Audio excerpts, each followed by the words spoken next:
Assalamualaikum warahmatullahi wabarakatuh. Alhamdulillahi rabbil alamin. Wassalatu wassalamu ala ashrafil anbiya'i wal mursalin wa ala alihi wa ashabihi ajma'in. Amma ba'd. Anak-anak, saudara-saudara sekalian yang dirahmati Allah Subhanahu wa ta'ala. Syukur alhamdulillah pada kesempatan ini kita bisa berjumpa kembali pada karakteristik Muslim Channel. Jika berkenan dengan video Bapak, anak-anak dipersilahkan untuk mensupport Bapak, memberikan like, komen, dan subscribe. Jazakumullah khairan katsir. Anak-anakku serta saudara-saudara yang dirahmati Allah Subhanahu wa ta'ala. Pada kesempatan yang berbahagia ini, izinkan Bapak menyampaikan salah satu materi yang sangat penting untuk anak-anak ketahui, yakni ada 3 macam jenis darah yang biasa keluar dari kemaluan atau kubul ya. Kubul seorang wanita biasanya secara periodik akan keluar darah tertentu. Jadi ada 3 macam jenis darah yang seringkali anak-anak kurang paham tentang keberadaan darah tersebut, sehingga insya Allah dalam hal ini, dalam kesempatan ini pula Bapak akan menuntaskan bahasannya tentang sekitar darah yang pertama, yaitu darah haid. Sebab ada 3 jenis, yaitu darah haid, darah nifas, dan darah kotor atau disebut dengan darah istihadah. Dalam kesempatan sekarang, insya Allah akan kita bahas mengenai darah haid, karena pembahasannya cukup luas. Oleh karena itu, anak-anak harus mengerti dulu sekitar apa itu yang dinamakan dengan haid. Anak-anakku sekalian, haid atau istilahnya menstruasi adalah darah yang keluar dari area rahim atau farji perempuan pada waktu tertentu dalam kondisi sehat dan bukan karena persalinan, dan juga bukan karena disebabkan oleh luka atau karena persalinan ya, bukan karena luka, bukan pula karena persalinan. Lalu perempuan yang bersangkutan telah berumur genap antara 9 sampai 10 tahun usianya. Nah, keluarnya darah haid ini merupakan sunatullah yang telah ditetapkan oleh Allah kepada seorang wanita. Haid adalah mekanisme biologis pada wanita, bahkan menjadi ciri bahwa seorang wanita telah memasuki usia baligh. Sebagaimana firman Allah Subhanahu wa ta'ala di dalam Al-Quran, surat Al-Baqarah, Allah Subhanahu wa ta'ala berfirman, A'udzu billahi minasyaitonir rajim, wa yas'alunaka 'anil mahid. Qul huwa adan fantazilun nisa fil mahid wa la taqrabuhunna hatta yathur fa idza tatahharna fa'tuhunna min haitsu amarakumullah innallaha yuhibbut tawwabina wa yuhibbul mutatahhirin. Al-ayah. Anak-anakku sekalian, arti daripada ayat tersebut adalah mereka bertanya kepadamu tentang haid. Katakanlah, haid itu adalah kotoran. Oleh sebab itu, hendaklah kamu menjauhkan diri dari wanita di waktu haid. Dan janganlah kamu mendekati mereka sebelum mereka suci. Apabila mereka telah suci, maka campurlah mereka itu di tempat yang diperintahkan Allah kepadamu. Innallaha yuhibbut tawwabina, sesungguhnya Allah menyukai orang-orang yang taubat wa yuhibbul mutatahhirin, dan menyukai orang-orang yang menyucikan diri. Quran surat Al-Baqarah ayat 222. Ayat tersebut turun karena pada saat itu ada anggapan bahwa haid itu adalah aib. Saat itu banyak perempuan yang menginginkan tidak keluar haid dengan alasan agar bisa beribadah dengan khusyuk, terlebih pada saat bulan Ramadan. Padahal sebenarnya haid ini adalah terdapat keutamaan dan keistimewaan yang belum kita ketahui. Insya Allah pada video lainnya Bapak akan mengungkap tentang keistimewaan dan keutamaan masalah haid ini. Anak-anakku sekalian, sifat daripada darah haid ini bersifat berwarna merah kehitaman, kental, keluar dalam jangka waktu tertentu, bersifat hangat dan memiliki bau yang khas atau baunya tidak sedap, yaitu darah haid. Mengenai kapan usia keluarnya haid, sebenarnya tidak ada patokan khusus kapan mulainya haid bagi seorang wanita.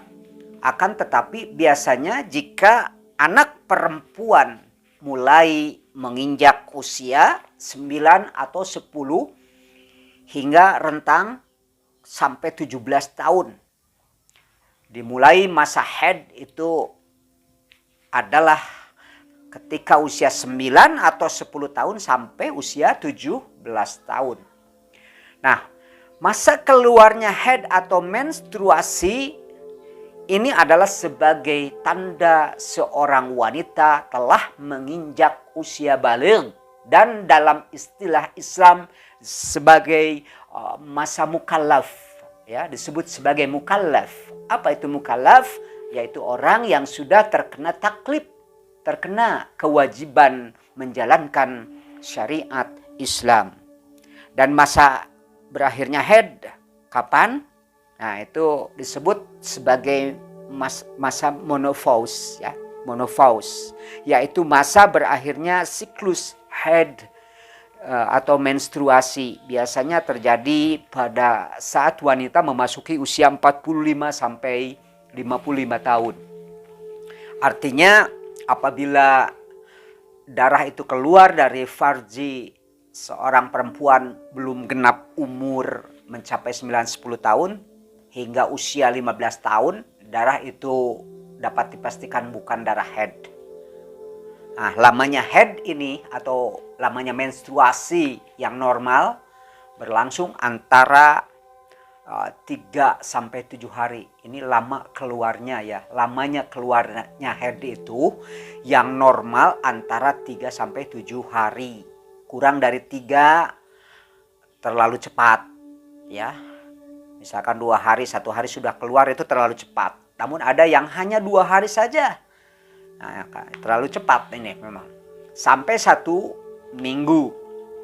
Ada pula yang lebih dari 1 minggu, ya, umpamanya 9 hari. Ini juga menurut para dokter kelamaan haidnya. Nah, bagaimana, normal enggak? Ya masih normal, cuman terlalu lama dan harus hati-hati.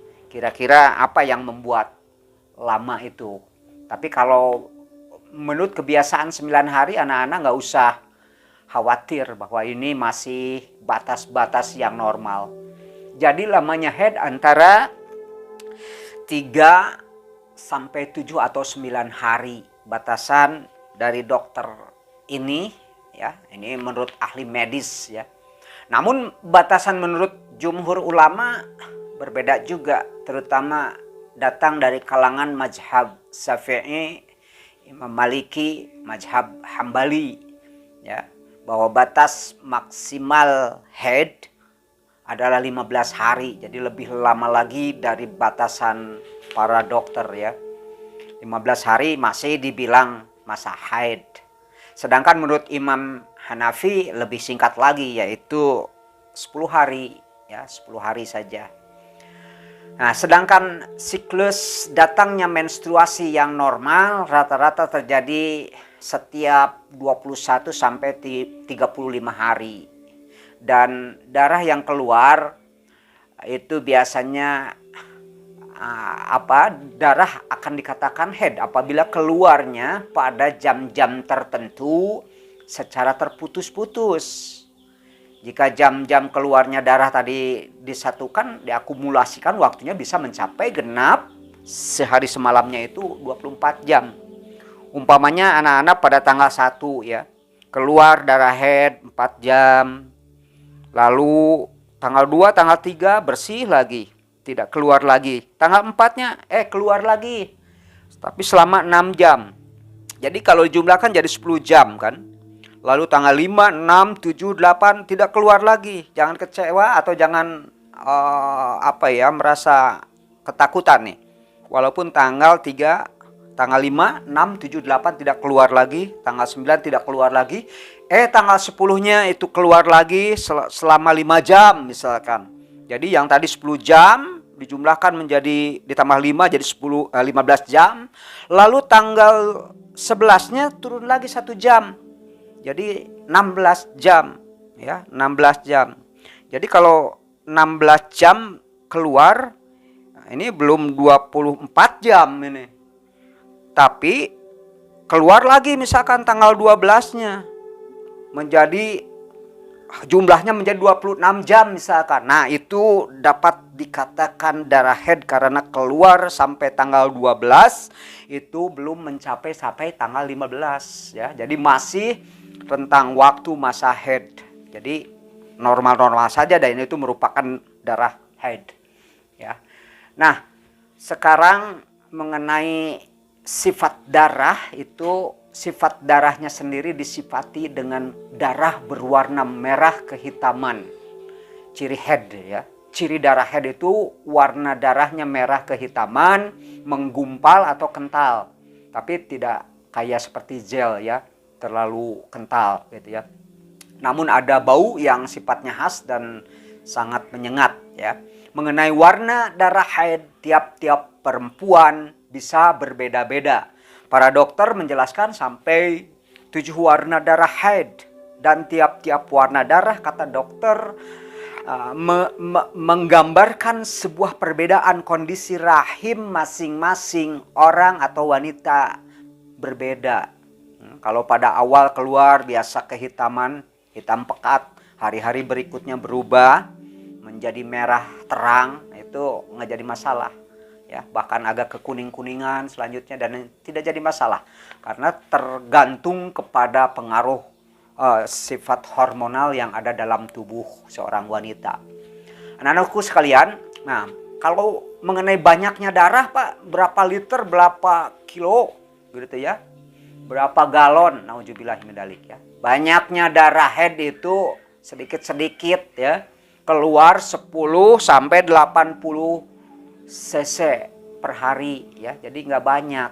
Sehingga biasanya seorang wanita yang sedang haid ini mesti mengganti pembalut antara 2 sampai 8 kali sehari ya, karena itu sebentar-sebentar keluar, tapi dalam jumlah yang sedikit. Nah, anak-anakku sekalian, masa haid setiap wanita berbeda-beda. Ada yang lama haidnya 3 hari, ada yang pula lebih dari 10 hari. Nah, tadi Bapak sudah menjelaskan kalau melebihi daripada 15 hari dapat dipastikan bukan darah haid, namun termasuk darah istihadah, darah penyakit. Dan nanti dalam video selanjutnya Bapak akan mempertajam bahasan tentang darah istihadah dan darah yang nifas ya, supaya nanti perbandingannya lebih jelas. Nah, waktu keluarnya haid yang normal itu 9 hari. Nah, ada yang ketika keluarnya darah haid didahului dengan sebuah pembukaan ya, pembukaan pendahuluan, yaitu berupa keluarnya lendir kuning kecoklatan. Ada pula yang langsung berupa darah merah yang kental. Ada yang keluar dengan sangat deras sehingga mencemaskan kaum wanita. Barangkali banyak wanita yang pada saat itu tidak beraktivitas, tidak keluar rumah karena deras. Tapi tidak akan terlalu banyak deras sekalipun ya. Ada batasannya kalau memang itu darah haid. Nah, sementara ada yang hanya keluar sedikit saja. Ya, sedikit saja, hanya keluar nyaris tidak kelihatan oleh mata kita, ya setitik saja. Nah, makanya Bapak sarankan jika terjadi hal-hal yang di luar kebiasaan haid yang membuat kita bingung, terutama jika keluar darah dengan warna-warna yang tiada biasanya, ya itu sebaiknya berkonsultasilah kepada dokter atau para ahli medis yang ahli di bidangnya ya. Kemungkinan haidnya tidak normal atau mungkin karena darah istihadah atau darah penyakit. Nah, dengan mengenal masa dan karakteristik darah haid, maka anak-anak akan dapat membedakan antara darah haid dengan darah-darah lain yang keluar kemudian. Ada kalanya sebelum keluar darah, diawali dahulu dengan keluarnya bercak kecoklatan, bercampur lendir. Ya, itu terjadi sebelum siklus haid, yaitu sebelum hari ke-21 hari. Gejala tersebut normal ya, adalah gejala yang disebut dengan istilah kedokteran yaitu PMS, premenstrual syndrome ya. Artinya sebuah tanda akan datangnya bulan atau datangnya haid, menstruasi dalam waktu dekat. Ini bukan haid ya. Kalau adalah kecoklatan keluar warna-warna kecoklatan tapi bukan darah ya itu. Nah, ini adalah hanya pembukaan saja, pendahuluan bahwa tanda-tanda akan datang haid dalam waktu dekat. Lalu umumnya selang 1-2 hari, bahkan beberapa jam setelah munculnya bercak itu, lalu keluarlah darah merah muda atau coklat, darah haid akan mulai keluar ya. Umumnya darah haid ini merah muda, segar ya, kehitam-hitaman bahkan, atau mungkin kekuning-kuningan, nggak jadi masalah. Yang jelas itu adalah warna-warna darah haid yang mesti kita kenali. Jadi kita akan kenal darah haid kita itu warnanya apa setelah mengalami beberapa kali haid. Untuk Bapak belum pernah haid, na'udzubillahi min dzalik ya. Jadi Bapak hanya secara teoritis saja bahwa karakteristik tanda darah-darahnya seperti itu. Nah, selain bercak coklat, ada lagi tanda-tanda gejala lain dari PMS, premenstrual syndrome, yaitu seperti seorang wanita yang akan mengalami haid itu perutnya sakit, perutnya kembung, hingga sakit pinggang atau panas-panas di daerah sekitar perut dan pinggang. Tapi gejala ini tidak sama antara satu wanita dengan yang lainnya. Namun pada dasarnya bahwa sifat darah haid itu berwarna hitam berdasarkan pada sabda Nabi SAW kepada Fatimah, sabda kepada Fatimah binti Abu Hubais, darah haid yaitu apabila berwarna hitam yang dapat diketahui, jika demikian tinggalkan sholat. Tetapi jika selainnya berwudulah dan lakukanlah sholat, karena itu darah penyakit. Hadis riwayat Abu Daud dan An-Nasa'i. Nah, cara praktis mengenali atau mengidentifikasi darah haid, Bapak akan terangkan sedikit ya. Yaitu pertama, warna darah atau pertama sekali wanita yang telah berusia minimum 9 tahun batasannya. Yang kedua, darah keluar minimum 24 jam dalam rentang waktu 15 hari. 15 hari turun ya. Kalau dijumlahkan darah itu 24 jam keluarnya lamanya gitu. Nah, maka jika hari ke-16 keluar lagi misalkan darah itu, nah, hari yang ke-16 itu pasti dapat dipastikan itu darah penyakit yang disebut dengan darah istihadhah. Lalu apalagi tandanya? Yang ketiga, keluarnya darah harus diawali masa suci selama 15 hari. Jadi kalau udah selesai haid lalu 15 hari berikutnya lalu keluar lagi darah haid, nah itu namanya darah haid yang normal ya. Jadi 15 hari batasannya setelah keluarnya darah yang pertama, darah haid yang pertama. Lalu apalagi batasannya? Yang keempat, darah haid tidak didahului oleh proses kelahiran.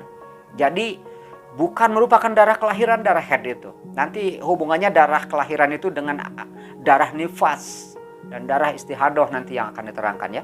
Sekali lagi, darah haid tidak didahului oleh proses kelahiran atau persalinan. Sebab sesuatu yang keluar sesudah kelahiran adalah termasuk pasti darah nifas. Nah sekarang apa saja larangan bagi muslimah yang sedang mengalami haid? Yang pertama larangannya adalah gugurnya kewajiban sholat. Wanita haid adalah seorang yang sedang memiliki hadas besar. Dia tidak suci dan kotor. Wanita yang sedang haid tidak boleh sholat wajib ataupun sholat sunnah. Dan tidak perlu mengkodok sholat yang ditinggalkannya selama haid. Dan ini adalah rujukannya dari Abu Sa'id. Nabi SAW bersabda, Bapak bacakan artinya, bukankah bila si wanita haid ia tidak sholat dan ia tidak pula puasa, itulah kekurangan agama si wanita. Muttafaqun alaih. Hadis riwayat Bukhari nomor 1951 dan Muslim nomor 79. Nah, sehubungan dengan hal itu Rasulullah SAW bersabda dalam sebuah hadis, kami dahulu juga mengalami haid, maka kami perintahkan untuk mengqadha puasa dan tidak diperintahkan untuk mengqadha sholat. Hadis riwayat Bukhari nomor 321 dan Muslim nomor 335. Nah, yang kedua sekarang, larangannya bagi wanita haid adalah gugurnya kewajiban puasa. Puasa yang dimaksud adalah puasa wajib seperti puasa Ramadan dan wajib qadha atau menggantinya pada hari-hari yang lain untuk puasa yang ditinggalkannya ya. Nah, ini wajib qadha. Nah, jadi dalam puasa ini para ulama menekankan untuk ada pendapat yang menekankan untuk qadha. Menekankan untuk qadha ya. Ulama sepakat untuk menekankan adanya qadha selama puasa yang ditinggalkannya. Tapi untuk sholat itu tidak ada qadha. Nah, untuk puasa sunnah tidak ada qadha karena qadha atau pengganti puasa hanya berlaku untuk puasa wajib. Aisyah radhiyallahu anha menjelaskan, kami mengalami hal itu yaitu haid yang dimaksudkan. Maka kami diperintahkan mengqadha puasa tapi tidak diperintahkan mengqadha sholat. Hadis riwayat Muslim dan Abu Daud. Anak-anakku sekalian, larangan yang ketiga bagi wanita haid adalah larangan untuk tawaf.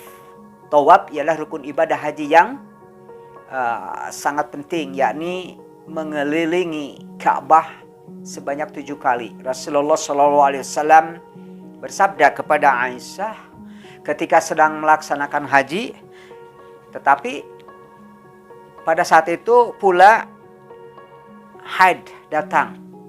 Kerjakanlah segala yang dikerjakan oleh orang yang sedang berhaji, tetapi jangan lakukan tawaf, kata Rasulullah SAW.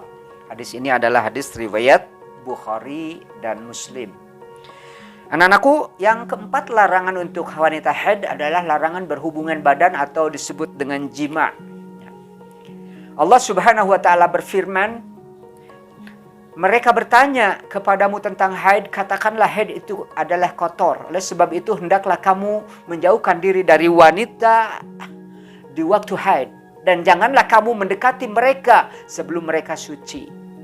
Apabila mereka telah suci maka campurilah atau boleh berhubungan badan, maaf ya, atau reunian istilahnya ya, antara suami dan istri. Nah, mereka itu boleh apabila telah suci dicampuri, kata Allah Subhanahu wa taala, di tempat yang diperintahkan oleh Allah kepadamu. Di dalam Al-Qur'an sebagaimana yang di dalam awal pembicaraan Bapak sudah disebutkan dalam Quran surat Al-Baqarah ayat 222. Nah, yang kelima, larangan berdiam diri di dalam masjid. Nah, masalah wanita yang haid ini boleh atau tidak masuk masjid atau berdiam diri di masjid. Nah, mayoritas ulama berpendapat hal ini dilarang, ya, dilarang bagi wanita haid untuk berdiam diri di masjid, ya. Sebagian lagi yang membolehkan, ya, sebagian ulama membolehkan hanya kalau untuk sekedar lewat saja di dalam masjid. Jadi ada dua pendapat, silahkan nanti anak-anak memilih salah satunya mana yang lebih kuat di antara dua pendapat ini. Nah, terlepas dari mana yang lebih kuat, apakah yang lebih kuat dalil hadis tentang larangan, hadis membolehkan atau melarang, ya untuk sekedar ikhtiyati atau istilahnya kehati-hatian kita, lebih baik anak-anak yang sedang haid itu menjaga kesucian, kebersihan masjid dengan menjauhkan diri untuk tidak masuk masjid, ya. Kecuali ada hal-hal yang sangat dibutuhkan sekali, sangat madorot dan sangat dibutuhkan sekali. Nah, anak sekalian, sekarang untuk yang terakhir, larangan untuk wanita haid adalah menyentuh Al-Quran dan membacanya. Ini juga masih terjadi perbedaan pendapat, ya. Ada perbedaan, ada mazhab Syafi'i, Hanafi, dan Hambali itu melarang menyentuh Al-Quran dan melarang membacanya. Namun ada sementara mazhab yang diantaranya mazhab Maliki membolehkan membaca Al-Quran. Jadi mengenai masalah kontradiksi pemikiran, pemahaman ini, itu adalah bagiannya para ulama yang betul-betul menguasai di bidang fikih. Untuk kita, ya, untuk anak-anak, ya cukuplah mengenal boleh dan tidak itu adalah kedua-duanya ada sumber rujukan dan dalil-dalilnya. Cuman untuk pengambilan hukum yang terkuat di antara itu, anak-anak masih bisa mengikuti pendapat daripada ulama ustadz yang memang menjadi sandaran belajar anak-anak sekalian. Barangkali pertemuan untuk kali ini Bapak cukupkan sekian saja. Mudah-mudahan video yang Bapak suguhkan kali ini bermanfaat, dan jika bermanfaat, sekali lagi berikan like, komen, dan subscribe-nya. Nanti Bapak akan sambung di video-video selanjutnya. Selamat berjumpa kembali. Bapak tutup dengan kalimah aqulu qauli hadza wastaghfirullah li wa lakum. Wassalamualaikum warahmatullahi wabarakatuh.